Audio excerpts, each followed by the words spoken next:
Monday. A new bistro, simply called B, opened near my home. I have a work-from-home job, and always go somewhere for lunch. It had a pretty patio, built out of a light-colored wood, and looked quite sturdy. The building itself was made to look like a large mansion-style home. Two bright red doors for entry and exit faced the parking area.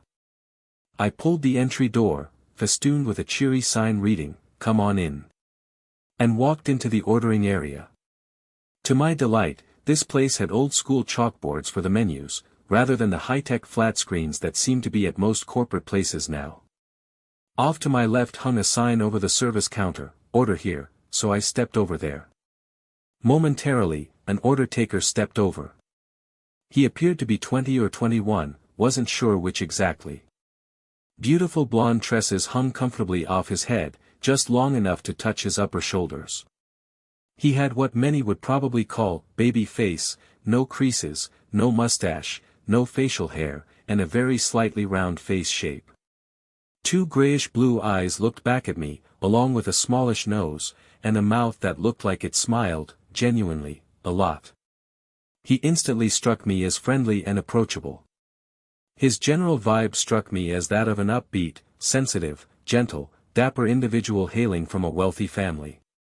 Given that the city in which I live has what could be considered an Ivy League-level university, it's entirely possible this guy fit that pedigree and was still going there, doing this gig for beer money. All this was packaged in a red polo shirt with a white collar. "Hi," I began. "Hi," the order taker replied brightly. "What can I get you?" "Let me get the pot roast special with mixed veggies and a root beer," I said, checking the menu board once again. "Great choice," the order taker said. "Anything else?" "Nah, that'll do it," I concluded.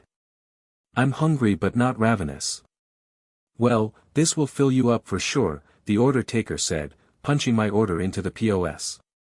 1780. "Wow. An exceptionally thrifty figure," I said with a touch of mock pomposity.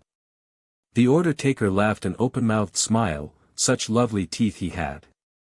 I fished my wallet out of my pocket, removed a debit card, and held it to the payment device everyone seems to have now. "Great," the order taker said, waiting for the payment authorization. He reached for the receipt off the printer and handed it to me. As he did, I looked at his name tag. Prentice. His name was Prentice.